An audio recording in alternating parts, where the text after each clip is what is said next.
So I turn the program over to you as soon as you turn the recording button on and have the whole program for everybody to see and hear. It's up to you, Graham. Take us away. Thank you, Mr. President, and thank you to David for starting the recording. We are recording this meeting, by the way, everybody. So if you, for whatever reason, don't wish your face to be recorded, then you'll have to turn your camera off. But I'd prefer you to keep your cameras on if you can, so I can see your smiling faces. Hello, everybody. My name is Graham Cairns, and I am the facilitator for today's session on hybrid meetings making them work. I'm a charter member of this club, Online Presenters. I'm also a member of, well, currently a member of 6 clubs. Of those, 2 are hybrid, 3 are online only. So I have some experience with running hybrid meetings. In fact, one of my clubs has been running hybrid meetings since well before the COVID outbreak. So we have some experience in this. I have a number of people who will be contributing to today's session, and I'd like to introduce them formally before we begin. One of those is Cam Krook from my own District 69. Cam, say hello. Greetings all. Good morning from Queensland. Thanks. Cam is, in fact, giving up some work time today, so I am really grateful that he can be here. He is somebody that I look to as an expert. So when you consider that I'm being touted as the expert here, I am standing on the shoulders of giants. And on the subject of giants, one of the things that I really loved about this year's World Championship of Public Speaking was that it was a hybrid contest. We have had for the last couple of years online only contests, and that's been great. Before that, of course, we had in-room only contests, and that was also great. But tonight we have as our special guest here somebody who was, I reckon, pipped just at the post to take the World Championship. He got second and certainly was easily the best placed of the online competitors. So to talk about how to work in an online and in-room environment, the hybrid that we're talking about, we have Alexandre Matte. Now, Alexandre is, as you have heard, he's introduced himself, a raconteur, he is a speaker, he is a Toastmaster of some experience, and as I say, somebody who is a speaker at a level that I can only aspire to. But Alexandre is also somebody who took on the odds and competed in a hybrid contest online only. And I have to ask, before I begin, Alexandre, why the decision to appear on camera rather than in room? You had the choice. In North America, you could have got to Nashville without any great difficulty, as I assume, but you made the decision to appear on camera rather than in the room. Can I ask why? I was with my family. We had decided on that date for our yearly tradition, and I wanted to keep my family intact.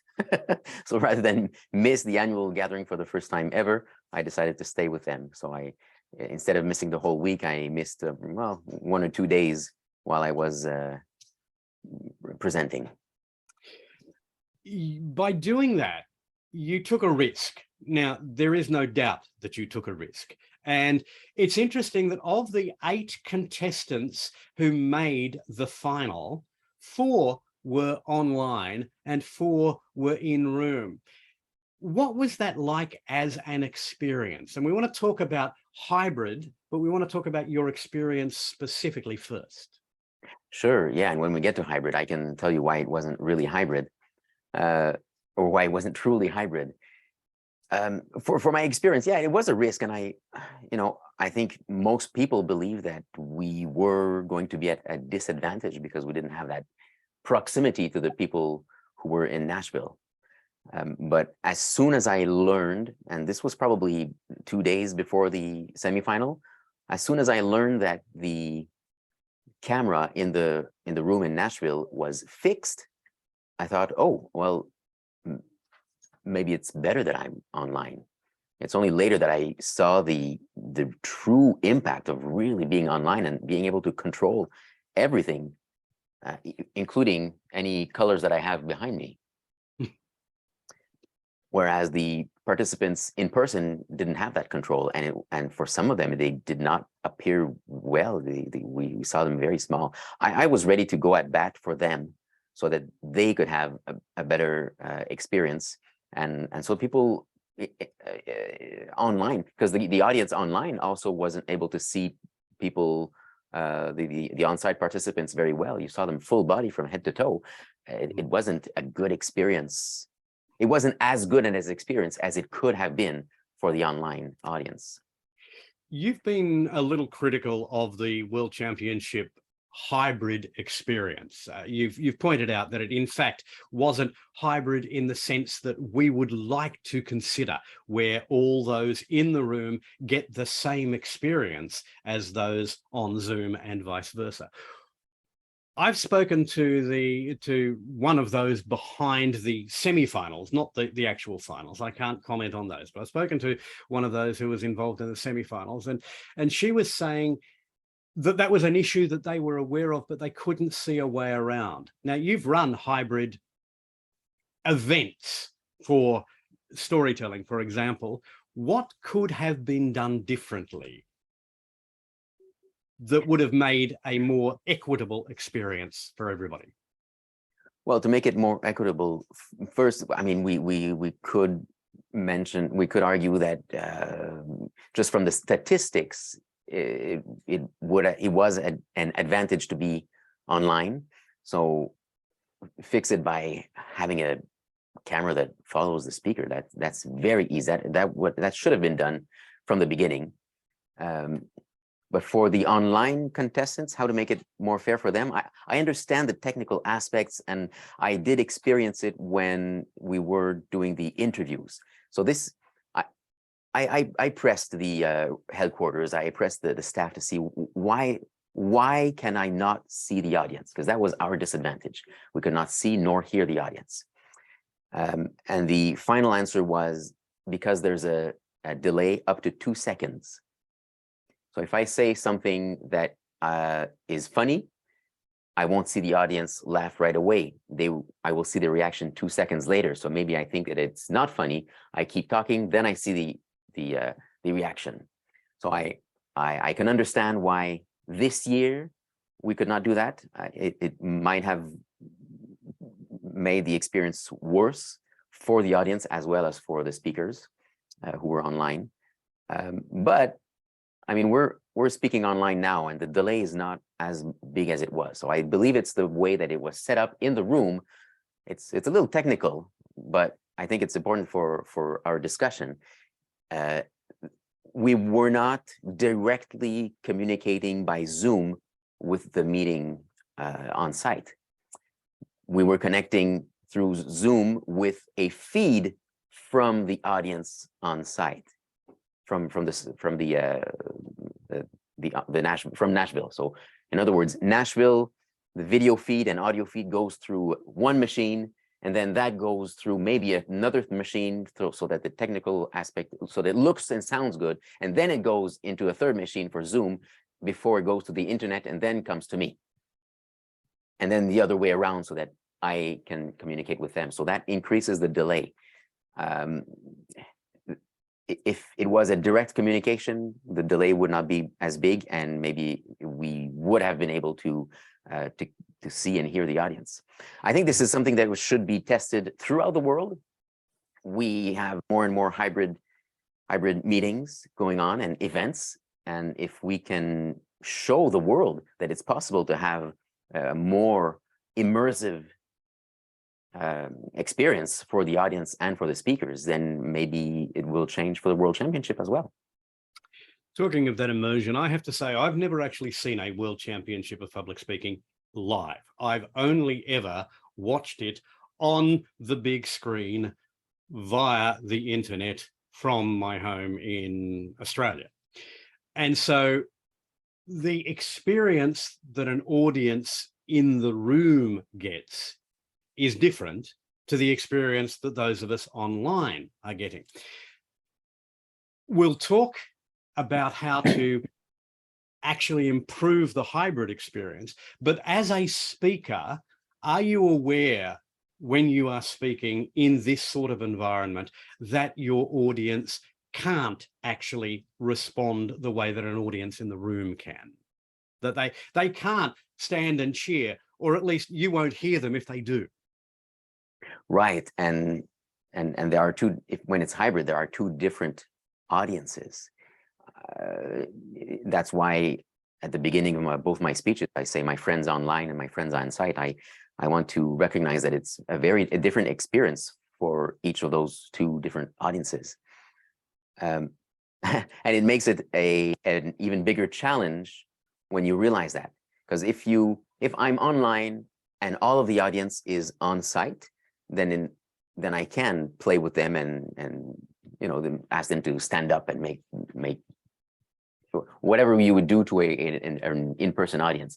But you're right, having that sort of request to someone who's watching at home, maybe on their couch or in their bed, then it's a little weird.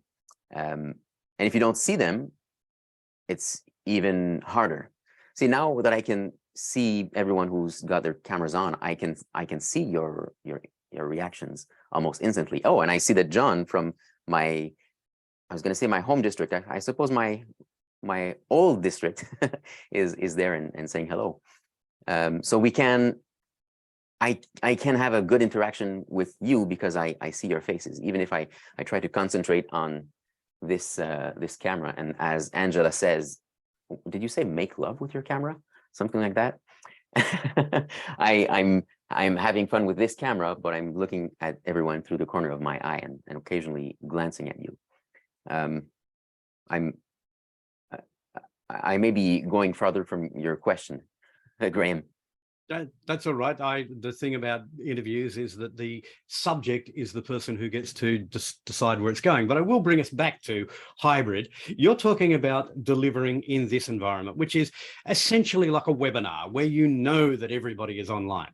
Mm-hmm. From a speaker's perspective, what do you have to do when you are in a hybrid environment? And I know that you have run hybrid events with storytelling, for example, where you have had a not insignificant audience in the room and a not insignificant audience online. How do you, as a speaker, as a presenter, make sure that everybody gets the same value? Right. Well said. And I think someone asked that earlier. How do you make it so that it feels like one meeting and not two separate events? And this is a little bit what we had for the conference this year. It's like two separate events. You either watch it, you're either live on site, or you're a spectator without really being able to participate truly if you're online. When I was, and there are two different ways of looking at it, right? You're either when you're a speaker, you're either online as I was, or you're on site as Cyril was. Now, when I was participating online, and people who were in Nashville, there's at least one previous world champion who said, I thought you could see us. I thought you heard us because it felt like you were really interacting with us. So I've got some, I'll share with you later, maybe a trick for that. But I knew that people on site saw me on those big screens. So I guess my point of view was thinking the people who are in Nashville, it's almost like they are at home watching me from their screen, because they see me just the same as people watch me from home. It's just much bigger. Now, the main difference from their reactions is that the laughter or clapping or whatever reaction from the audience is bigger than if you're just at home. And I knew this, well, because I had the experience of being in front of large crowds, but also because when I rehearsed for my two speeches, I made sure that I was rehearsing in front of hybrid clubs. So I could see the difference in reactions from people who are online, because I asked them to leave their cameras on, and from those who were on their site. And I could see where there were some reactions that could be a little longer.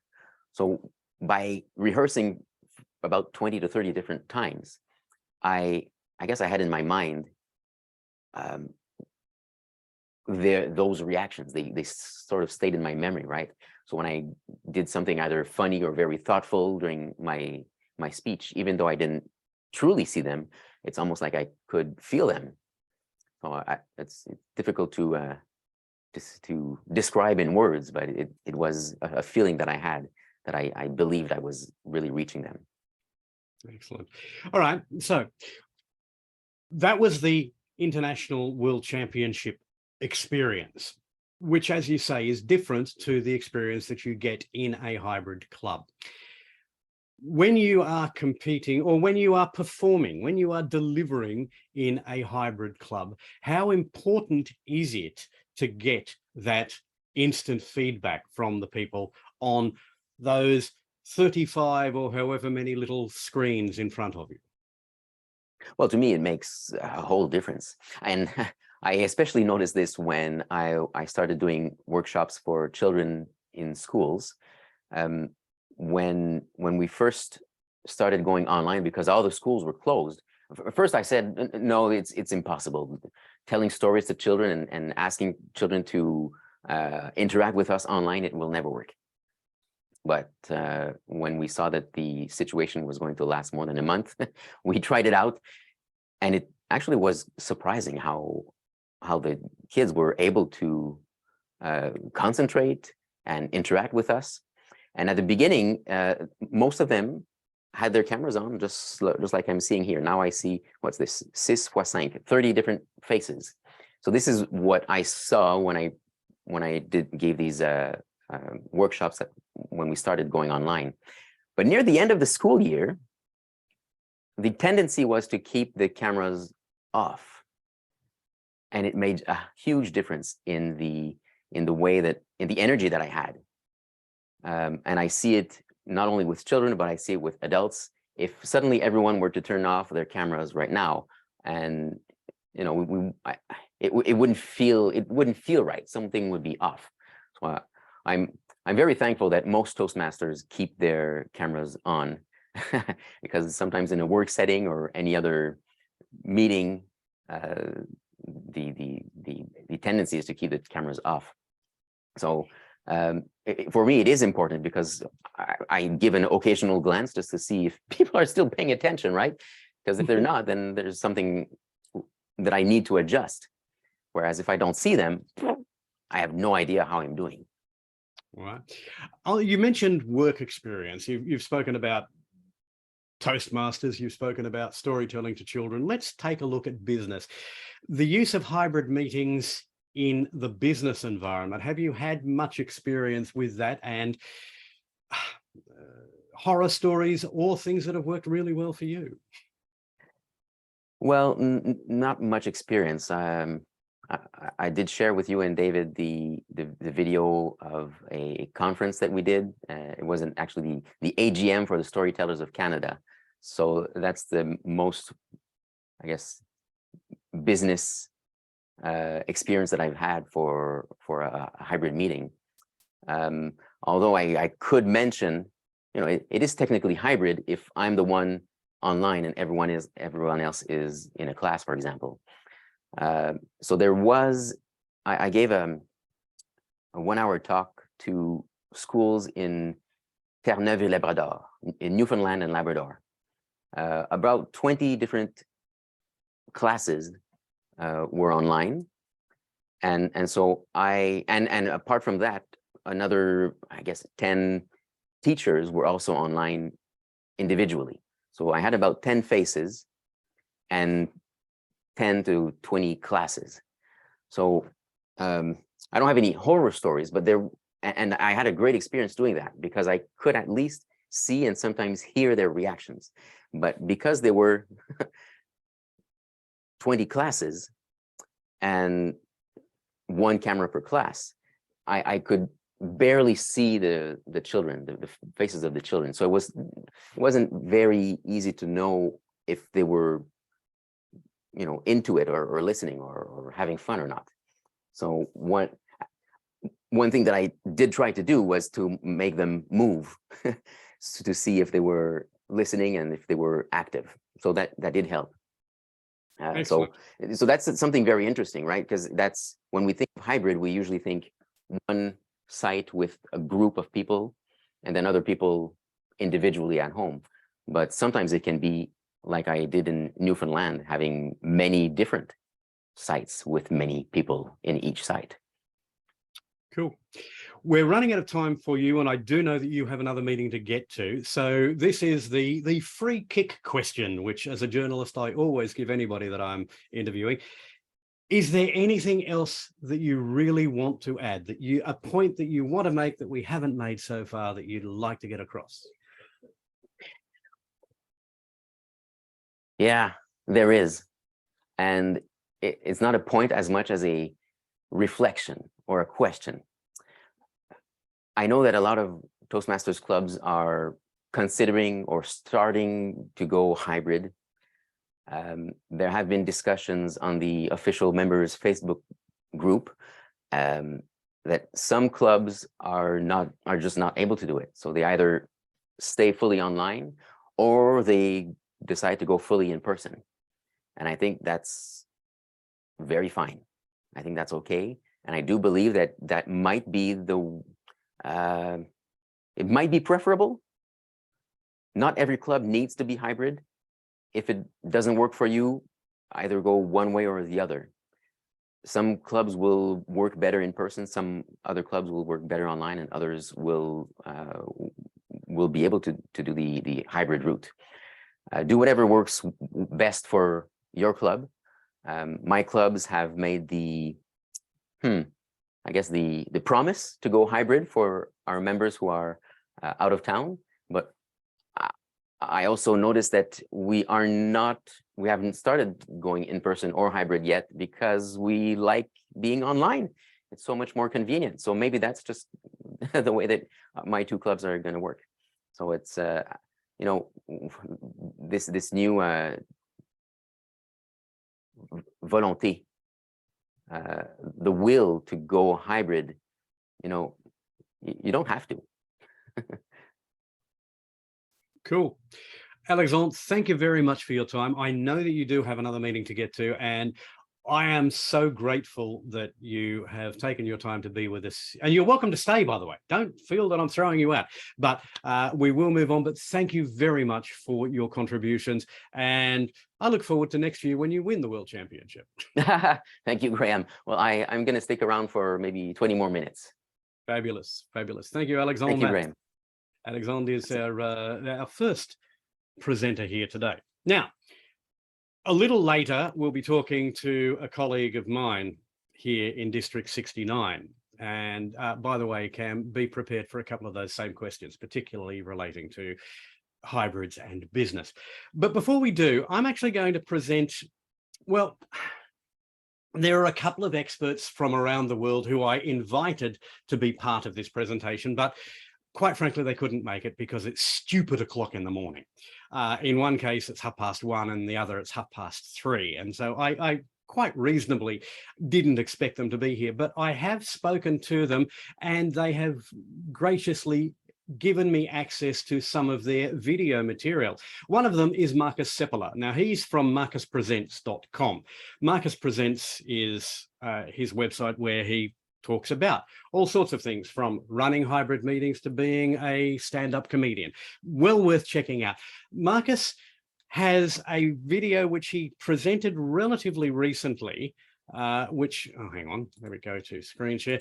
He presented this relatively recently on the basic equipment which he believes is required for a hybrid meeting. Now, I'm going to disagree with some of what Markus has to say, but first, let's hear what he has to say. Hopefully, this should share for you. In my experience, there are 6 different technical aspects that need to work in a successful hybrid meeting.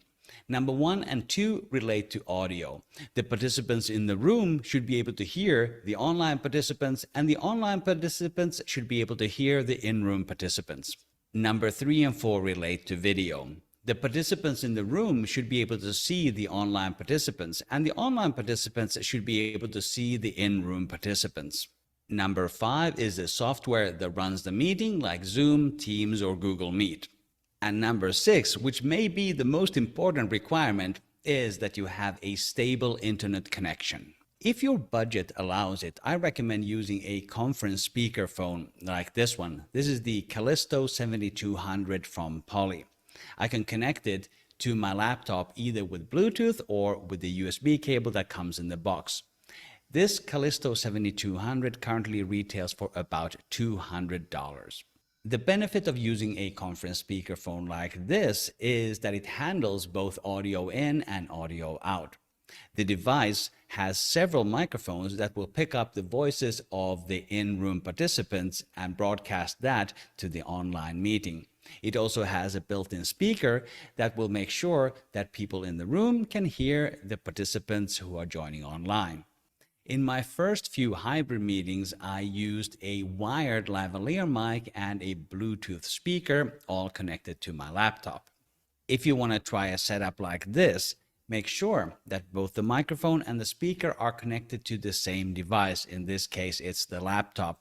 If you don't do that, you risk audio feedback and echo. Requirement number 3 is that the in-room participants can see the online meeting, and this requires a screen of some kind in the room. In my setup, I usually use a projector where I am projecting the Zoom meeting onto the projector screen in the room. Requirement number 4 is the video feed from the room and onto the online participants. In my setup, I use my Canon M50, which is a mirrorless camera.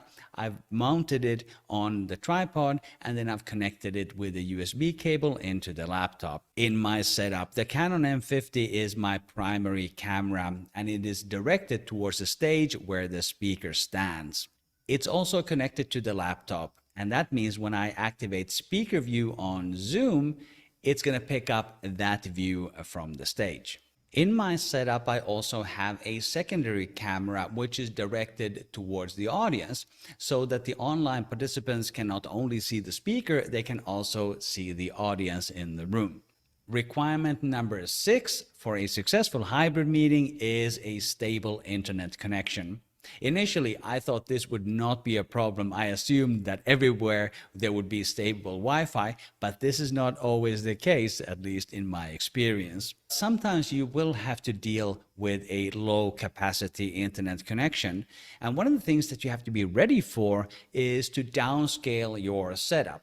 Sometimes I had to disconnect my second camera so that the primary camera would have enough bandwidth to work nicely. And when the capacity is really restricted, it can actually look like this. In this sample, almost all of the Zoom squares here went black, and none of them were showing any moving video. It's just a still image. But what kept working in this setup is the audio. So even though on my screen I could not see almost anything, we were still able to do a successful meeting because the audio worked. Okay, so I've been watching the chat and I noticed that some of you are disagreeing, and I have to say I disagree with a couple of things that Markus said there, but I think the points that he's making are valid. Markus, by the way, since he presented that video, has actually suggested an alternate speakerphone. He genuinely believes that a speakerphone is the best way to go. He talks of using the Bayer audio.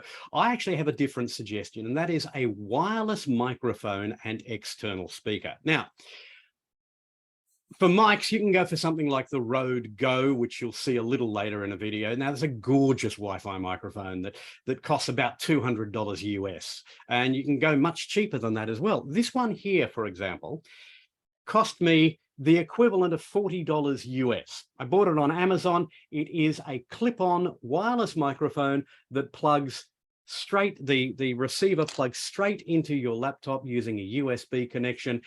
The best part about it is that for an extra $10 or so, you can get a twin microphone setup, which means you can have 2 microphones in the room at the same time, one with the main presenter and one perhaps being passed around for table topics. The beauty of that is that the big problem with any hybrid meeting, in my experience, has been that people online cannot hear those in the room properly, and those in the room cannot hear those online properly. You can, and it's been suggested that you can use a couple of mobile phones and an iPad. Yeah, you can, but quite frankly, it doesn't give the same experience that putting a little extra effort into. For an external speaker, go for a cheap Bluetooth. I mean, I actually have sitting around a Bluetooth speaker that I very rarely use. It's some years old now, but it works perfectly well if you need to, or preferably pipe it through the system in your venue if you've got it. For the display, Markus suggested using a projector, and I agree, that's the best way to go if you can, but there is an alternative. A 32-inch or 80-centimeter television. Now, that's not a big TV, and it's quite light. You can carry it around without any problems. The height of a 32-inch television, from the top of the screen to the bottom of the screen in its standard landscape format, is roughly the same height as from the top of a human head to about the middle of their chest. And so if the camera on the main speaker is relatively tight, and that television is at the same placement in a room as your projector would be, then you are effectively seeing somebody as if they were in the room. Yes, if you do the full body shot, as Alexandre pointed out, they look quite small, but it's better than a poke in the eye with a sharp razor blade if you have to. Go with what you can use. As for the camera choice, there's no way that I'd spend $600 on a digital SLR and stick it on a tripod. It's just, I don't have one of those. And if I did, I wouldn't be taking it along to my Toastmasters meeting because I'd break it. Not when I can buy a $50 Logitech webcam external camera and stick that on a $20 tripod. So, as I say, I wouldn't go the full hog the way that Markus has. But Markus has given you some really good ideas. His suggestion of using a cell phone as an audience cam is a good one. In fact, I use an old Android phone that is otherwise out of date, and it does a perfectly good job of being the audience cam. And on that subject, I have another video here to show, this time from Cajetan, Barretto. And if it's late in the night for Markus, it's 0 dark o'clock for Cajetan in the Middle East. So let's bring you some of what Cajetan had to say.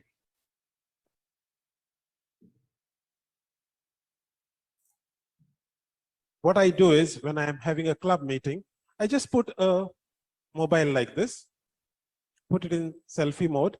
So what happens is if I was to deliver a speech or project, I can see myself and you all can see the online audience, me delivering this speech like this.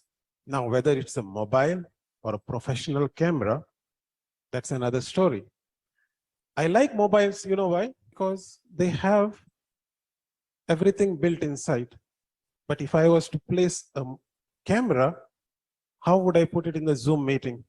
I would have to then connect it to a laptop, and then laptop is joined to the meeting. But here, I just take out the mobile, put it here, and I'm up and running as far as this view is concerned. So the person can come here, deliver his speech. All you need is your mobile, a tripod, and you're done. But what if I want to show the online audience what's happening here? So I have another mobile here. So if I spotlight this one, now the online audience is observing you. As far as cameras and the laptop is concerned for your club meetings, you can do this setup and it will work fine. As long as your mobiles have decent internet connection. So laptop, 1 or 2 mobiles strategically placed around your club premises, and you are done. And area directors now have to conduct your area contest. And let's say you want to do it as physical, but give this option for contestants like Priscilla to come online and deliver their speech as she is doing. So how would you attempt it? So if it was done, for example, in this room, this TV could be enough. Maybe make sure the other TV works. Get 2 mobile phones, laptop, and just make sure that you hook up that mixer into your laptop, and you should be able to conduct contest. Don't you think so? Do you think that this is good enough for an area? The only thing, of course, as technical people, you have to make sure, again, I keep in mind is that when there are multiple devices, like Sampath is here, this phone is here, this phone is here, only one device should have the audio turned on, as you can see here, right? And of course, from the other side, Priscilla's device is turned on because we want to hear her. But you notice here that none of the other devices have audio on. And that's very easy to do, by the way. You might have seen on your phone, there is an option called disconnect audio. Or if it is on the laptop, we have an option here which says leave computer audio, and it would disconnect me from the audio. So keep only one device connected, and then the rest should be fine. Okay, so Cajetan's suggestion there is to use mobile phones. And I know that there have been some suggestions in the chat that that's enough. I actually don't think a mobile phone is a good camera to use, particularly for the main presenter, because quite frankly, mobile phone cameras, particularly in selfie mode, as he suggested, the front camera are not the best lenses that you can do, but they are perfectly adequate for the in-room cam to show the audience in the room as well. That's what I've been using in my home club. One last video, I promise this one won't last very long. This is one that I shot for my home club here in District 69, which is called Forex Toastmasters. And we shot this during the pandemic. This is the setup of our room. Now, we're lucky in that we have full audio-visual facilities available here at the library, which we use as our meeting room. So I have a laptop which is connected into that audio-visual system. Obviously, we're using Zoom, as you can tell, and it's connected via HDMI to the system. Now, the big problem with any hybrid meeting is nearly always the audio from inside the room, which doesn't sound good to those online. So we've got around that by purchasing a wireless mic. We've got the Wireless Go from Rode. Cost us about $300 Australian, which is probably $200 US. It comes in two parts. One is a receiver, and the other is a clip-on microphone which can be used by anybody in the room. Normally we would leave it at the lectern because it picks up quite well, but if somebody is going to be moving the lectern aside, or for that matter, if they wish to wander around, or we wish to have it around the room, it just clips to our pocket or a collar or what's convenient for you. So that's the Rode microphone which we use for our audio. Now for the camera, I normally set up a camera. We use a Logitech on a tripod, which I'll talk about in a moment. We normally set it up in the middle of the room so that, as you can see on the main screen up there, it takes in the speaking area. There's another camera, which is actually just an old mobile phone that I have, which sits up in the corner there, and it is what shows the room to those who are online. As you can see, there's both desks can be seen via that camera. So in a meeting, there will be two cameras showing the room. One, the lectern cam, which is the one that is on the right, or yes, it is on the right for you as well. And then the audience cam, which is the one on the left. Now, we normally only set up for about 10 people in the room because with COVID restrictions, that's all that we're allowed to have. We're allowed 14, I think, in this room, so I set up for 10 or 12. If we need extra, then we'll adjust. But that, quite simply, is how we run a hybrid meeting.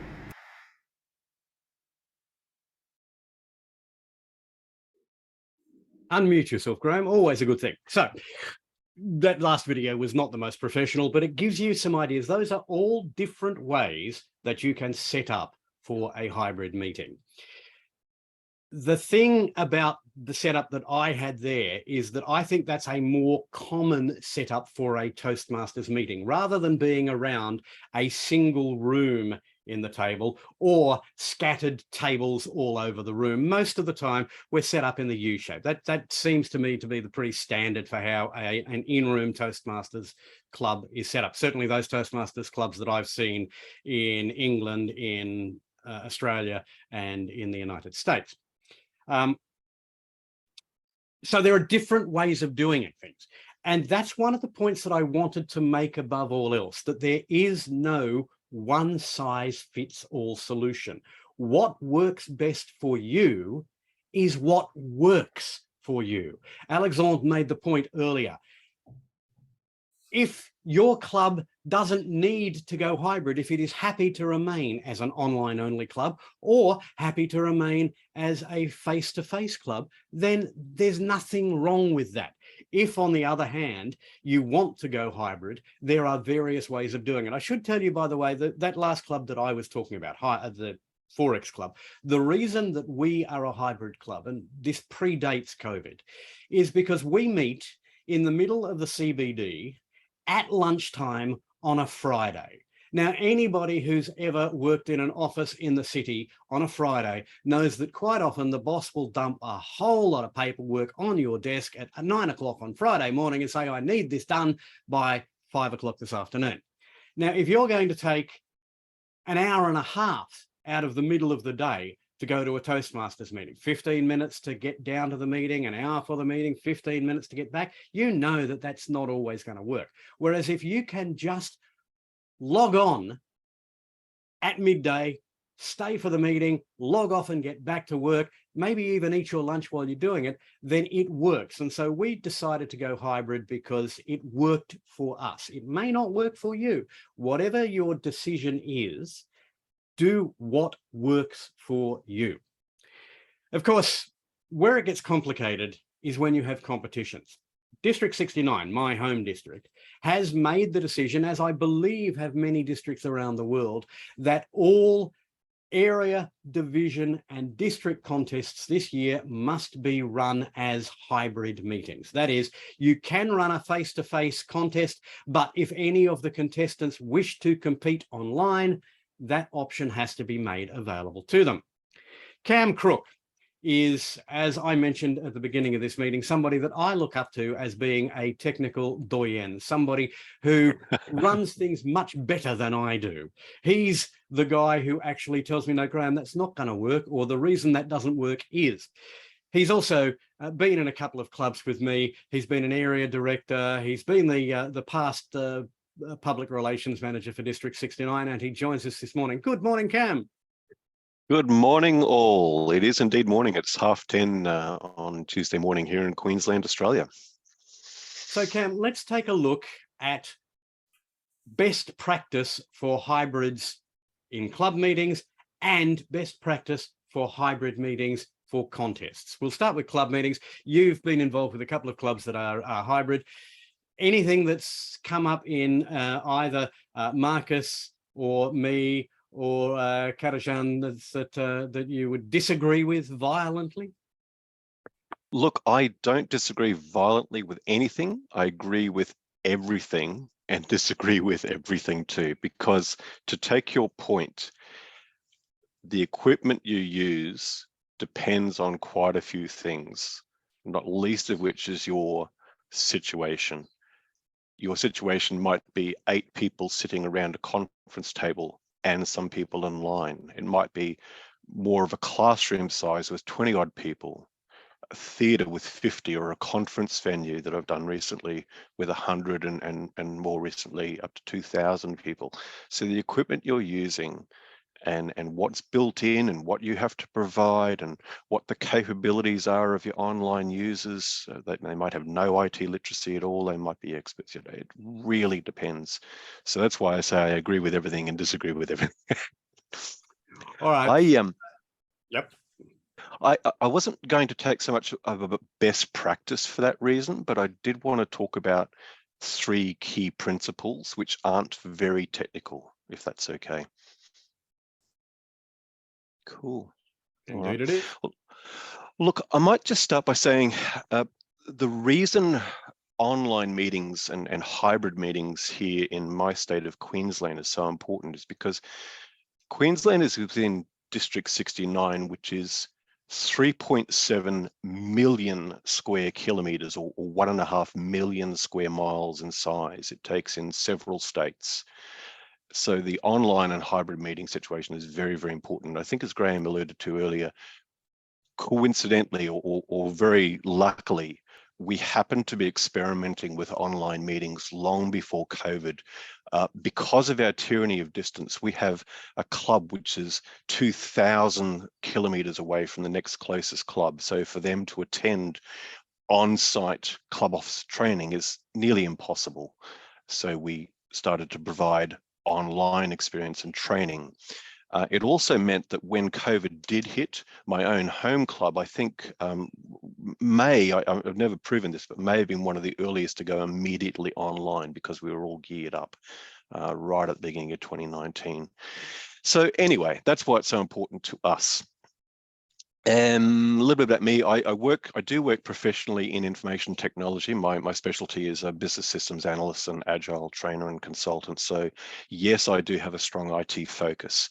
But I've made it a real passion over the last few years to think about audio-visual equipment, which isn't my professional field. It's very much a hobby, and it's something I've made a study of. I will soon be publishing, I hesitate to say this, but we'll be soon publishing a guide to online and hybrid meetings that comes out of the experience over the last few years of COVID, but particularly over the last few months of facilitating area conferences for those online contests. As Graham mentioned, that our district said, you will provide an online contest capability. So there's been quite a few things come up. So if it's okay with you all, I'll launch into the three principles I really wanted to talk about. Okay, so first of all, I think preparation is key, absolutely key, as it is in so many situations. And the sort of preparation I'm thinking about is, first of all, assessing the situation you're in. For example, I recently supported as the IT person an area conference where we had most of the audience and speakers on site here in my city. But we had one of the clubs in the area, 2,000 or sort of 1,600 miles away. So they had to be online. Now that in itself is easy, having a participant online for all the reasons we've talked about earlier, the equipment you need. But it was made more complex because the remote meeting, I'll call them the remote meeting, they had their own club meeting in room and several participants needing to speak to that room and online. It became more complicated when one of their participants at the last minute had to go to another state altogether and another city. So she became online only. And then even more complicated when one of the people in the remote location needed hearing assistance. So she needed to loop into all of the equipment. And that's why I say that it's really, really important to assess the situation. You can't assume that one size fits all, that whatever kit you have on hand is going to be appropriate for the situation you find yourself in. Small meeting, larger meeting, big conference, whatever. So assess the situation. As a business analyst, I'm very used to doing a needs analysis, looking at the equipment, looking at the capability of the users, what their needs are to be online or to be on site. Assessment, first of all. Think about the budget you have available. Now, Graham just spoke about a Rode wireless Bluetooth microphone receiver for, I think it was a couple of $100, Graham. I wanted to spend a lot less, so I bought what I thought would be a disposable one for just $49 Australian, which is about $30 US. In fact, I got a second one for less, so it was $69 Australian or $45 US. Wireless lavalier microphones and receiver, intending to throw it away. It survived despite people clapping, having it in their hand while they're clapping and all sorts of other things that happened. It survived and it did really, really well.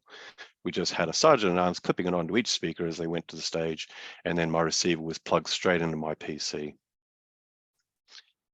So think about your budget. There are ways and means. I personally am an advocate of using an SLR camera. The Canon SLR camera I have, Canon have provided a bit of software that turns the SLR camera into a webcam so that your computer treats it as a webcam and it won't shut down automatically, and it has a zoom and all those sorts of things. That's great. It was a bit of kit I had on hand. But if I wasn't using that, as Graham mentioned, I would be using a fairly cheap webcam. That's the kind of thing that clips over the top of your computer. You can get some that a little adapter that put it onto a camera tripod. So needs is needs must. Think about the equipment and your budget. I'm a great advocate of documenting what I design. So drawing diagrams to help myself make sense of it, to audit all the equipment and wires and how much power will I need, and do I have the right connector for every peripheral and every PC. So I draw that out, but more so to provide to other people so they get a visual understanding. I've watched Markus's videos many times and basis a lot of my own knowledge, but I found it more helpful to draw it all, and that's why I'm going to publish a guide so that you can actually see it visually in front of you. The other important thing I think is training and practice. I recently had to support a remote club who had very low IT literacy. They struggled to turn the PC on and had to do the training and support remotely, which was a real challenge. So again, documenting, very patient online training, and a dry run of their conference. So we met several times running through all of the equipment and discovering their glitches and looking for contingency measures. I'd throw in curveballs and say, look, if your microphone fails, what are you going to do? And we came up with a strategy. So lots of dry run, lots of practice. So overall, preparation is key. Thank The you, Cameron. second, yep. Keep going, yes. Yeah. The second lesson, and I'll move a bit faster, but the second lesson is think about your communication strategy. So when you're supporting a remote party, you want a designated person on site who is going to be in contact with you, preferably on mobile phone or text message or instant messaging of some sort. And make sure you agree whatever that method is. That was something that I fell into a trap of speaking started, problem was there, couldn't contact anybody, say we can't hear you. So have your communication worked out. And the final point is prepare for contingencies. You may be familiar with, depending on where you are in the world, you might call it Sod's Law or Murphy's Law. Whatever can go wrong will go wrong. For example, in the most recent conference, the local webcam died. Minutes later, the remote microphone died. And a few minutes later, we lost communications altogether. And it turned out because somebody had literally died. And so the person responsible for our communications had to go and deal with that crisis. And I thought, you couldn't make this stuff up. We had contingencies in place for every one of those things. So we had an almost seamless recovery. They were compromises. We had to start using the laptop's built-in camera, for instance, and so forth. It wasn't ideal, but at least we'd thought about it in advance. So plan for contingencies. On another occasion, I've learned to have a sign up on my table that says, please don't touch anything. I've learned to cue the Sergeant at Arms to say, make sure you don't touch the equipment. I was at a large conference, several hundred people in attendance, and one of the delegates decided during the break to come up and use my equipment to start talking to people online who were remote. And he essentially reconfigured all the audio, and I had no idea until we restarted and nothing worked. So I've learned to say, please don't touch my gear. But they're the things that I've learned recently, and I hope that helps. Thank you, Cameron. I was actually at that conference, and yes, I could see the steam rising from the corner of the room when you realised what was happening. It wasn't me, by the way, who touched the equipment. Thank you, Cameron, for that. And I think if we take nothing else away from Cameron's presentation today, the thing is, Boy Scouts, be prepared.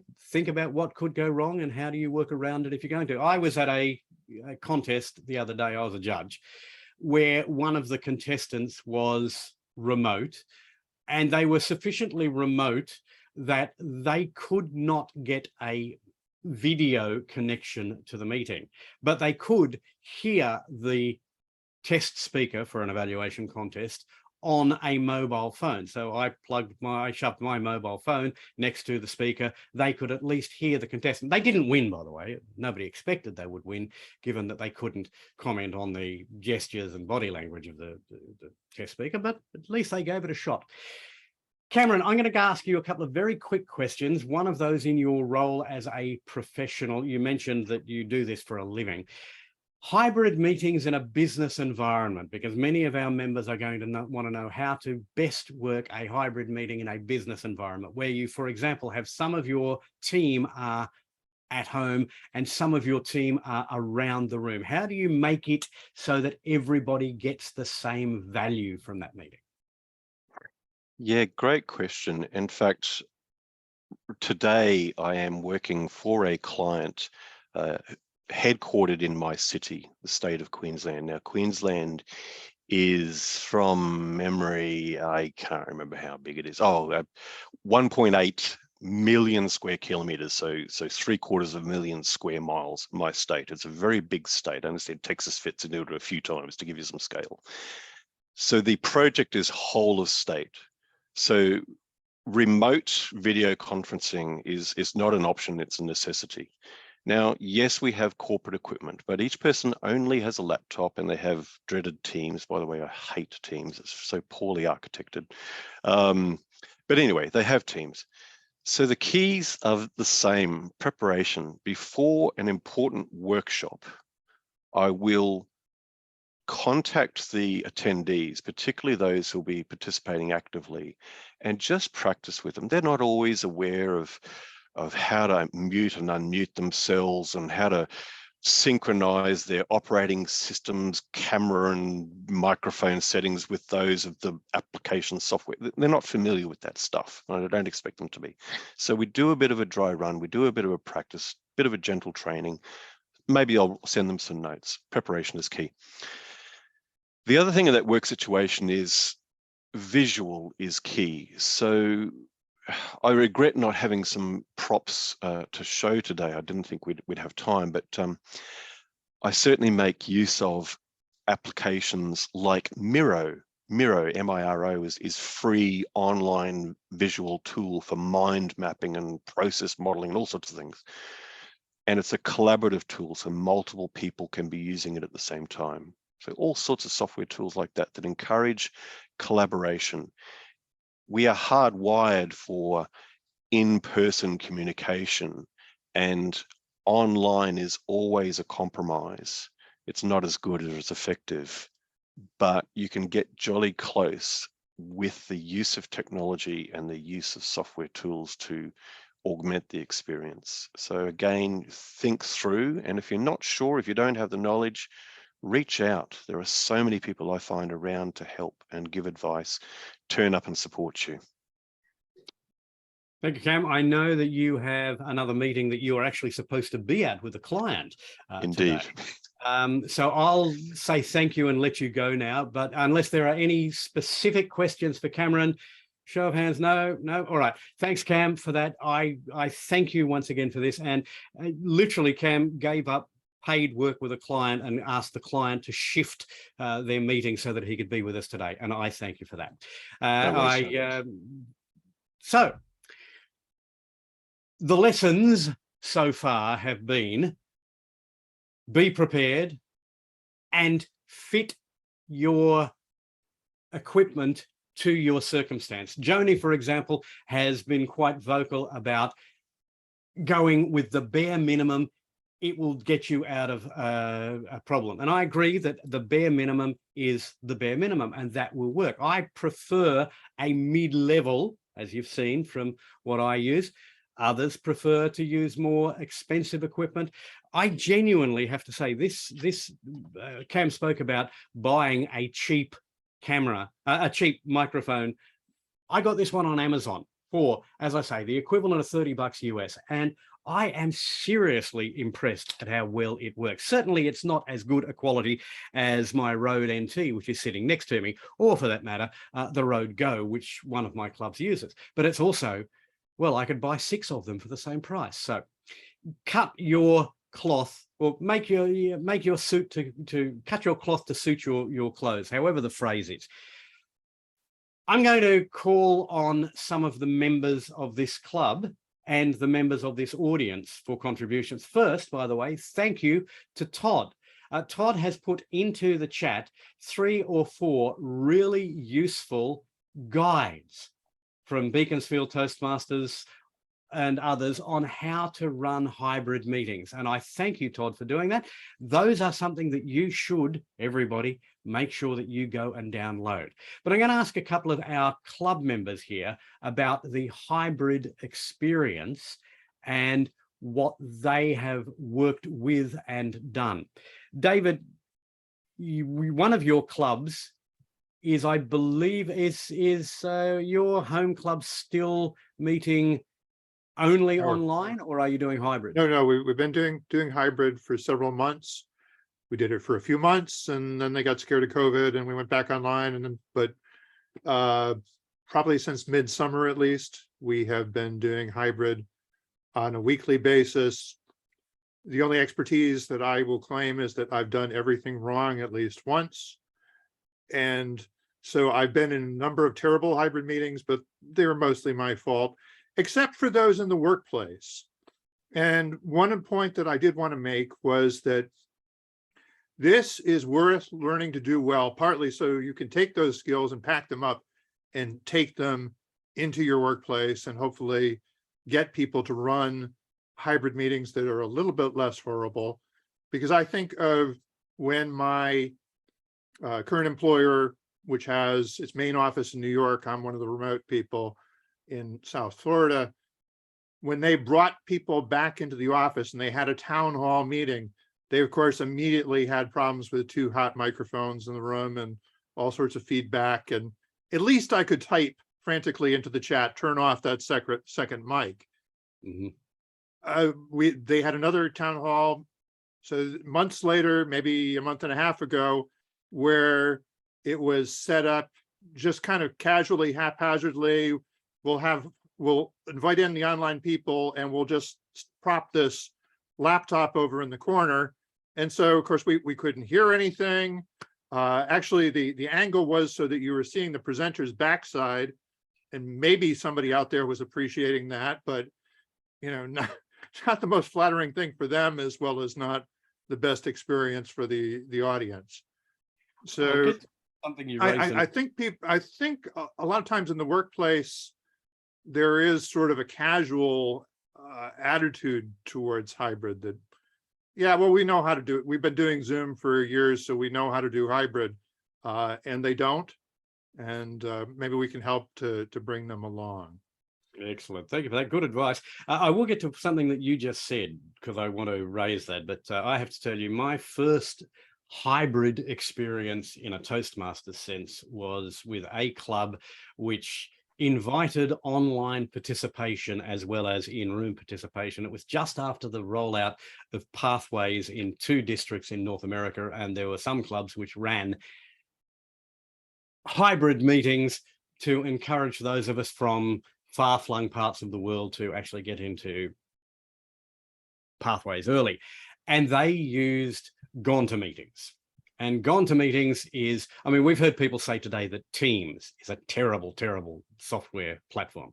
Teams is the gold standard by comparison to the original GoToMeetings. I have to tell you, I could not ever hear what was being said in the room, and those in the room could not ever hear those of us who are online. We used to actually have 2 separate general evaluators, one to general evaluate the online component and one to general evaluate the component in the room.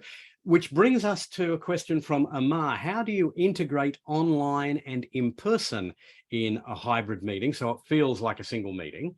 And related to that, something that David said, how do you get people to turn up to an online or a hybrid meeting when it is much more convenient for them to stay at home in their pajamas rather than turn up at 7 o'clock in the morning to a breakfast meeting? I'll address that second one first. David, how are you dealing with getting people to actually physically turn up as well as those online?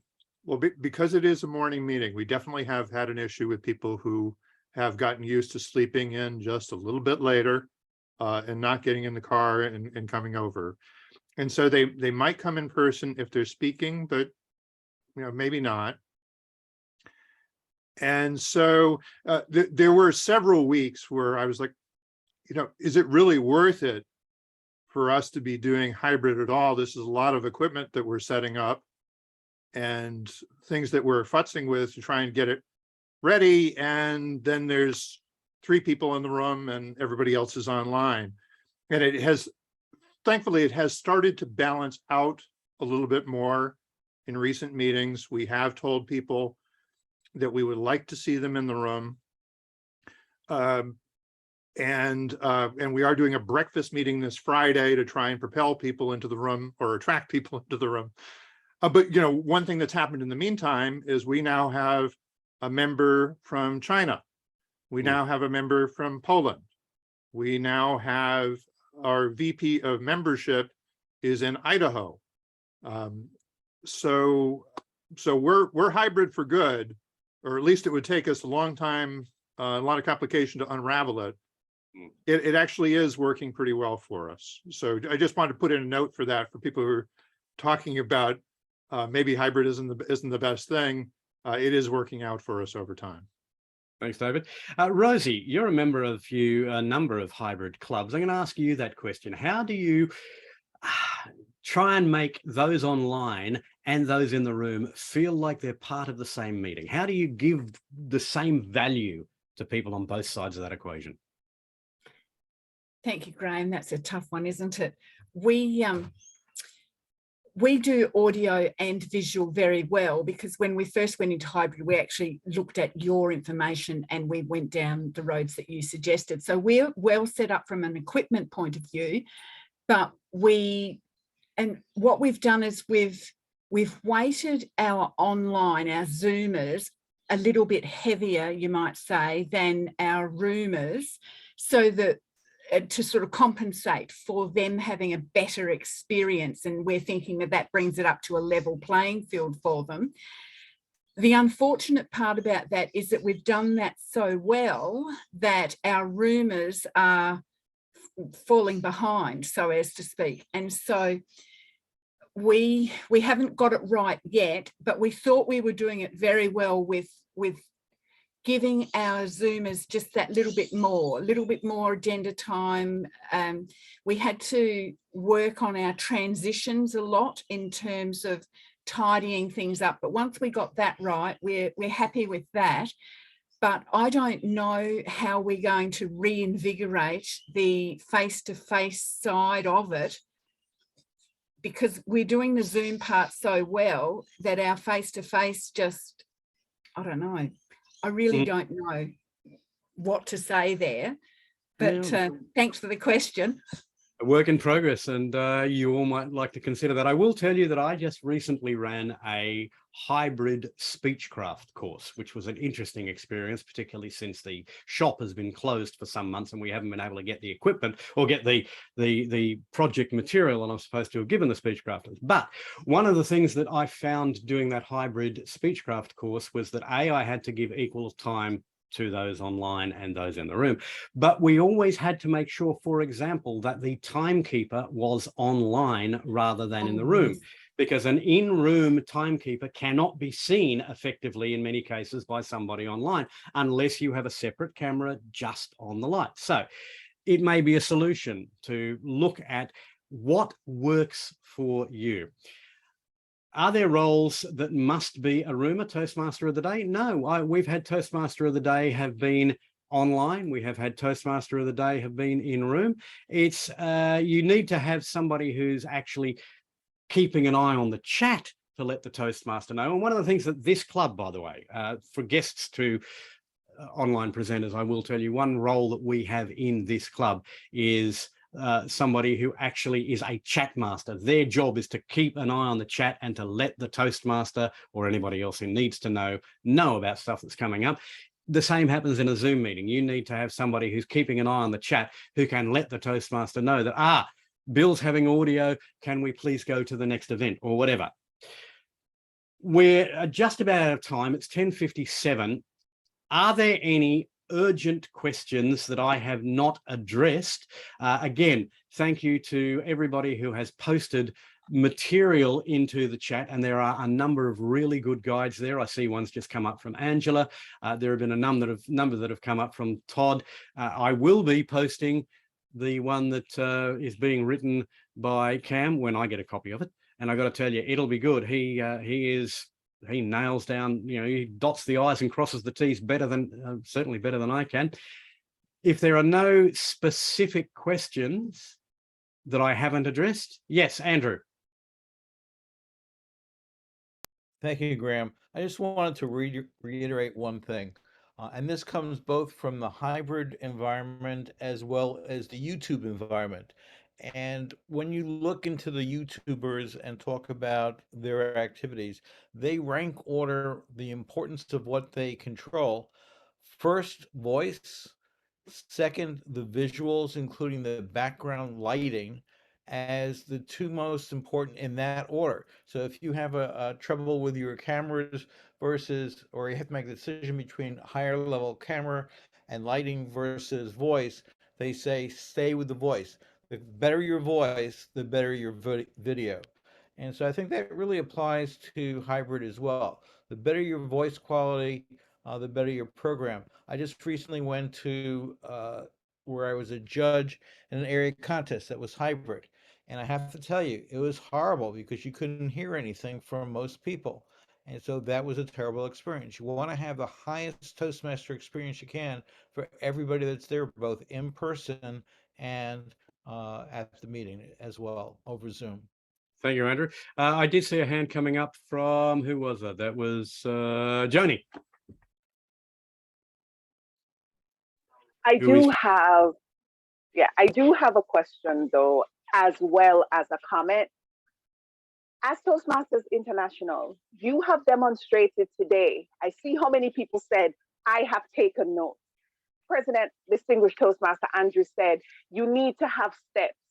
My suggestion, or my next step in this suggestion, is not only to have an example for, say, an IT manager, David gave the suggestion for the name, as a part of the district body and the Toastmasters International body, but we need a path. This is a transferable skill, and it's one thing that we've demonstrated. Who do we go to when we want to learn this? Who is the contact? If I want to do public relations, I can go find a public relations manager. I'm doing HR, I would know its membership. What do we have in an online program? Because Toastmasters is an online program, but there is no path that teaches these skills specifically and have it outlined for us. And I do believe this is where we should head in the future. But my question is, how many people would get behind or believe a path like that would be something we could utilize?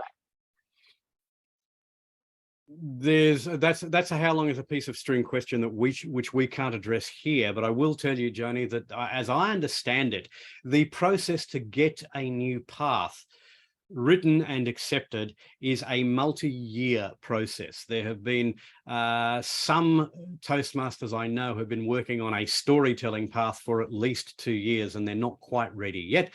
There has been another group who've been looking at a parliamentary procedure path, and that's also been more than 1.5 years in process. So, but it's not a bad suggestion, and I'm not dismissing it as a suggestion. I'm just saying I'm not sure that this group is the group to talk about it. But I will take it on board. We are at 11:01 my time. I don't know what time that is wherever you are, but it's 1 past the hour wherever you are, unless, of course, you are in India, because they're about the only place in the world that have a half-hour time zone. India, Newfoundland, and South Australia. But anyway, it is time for us to wrap up.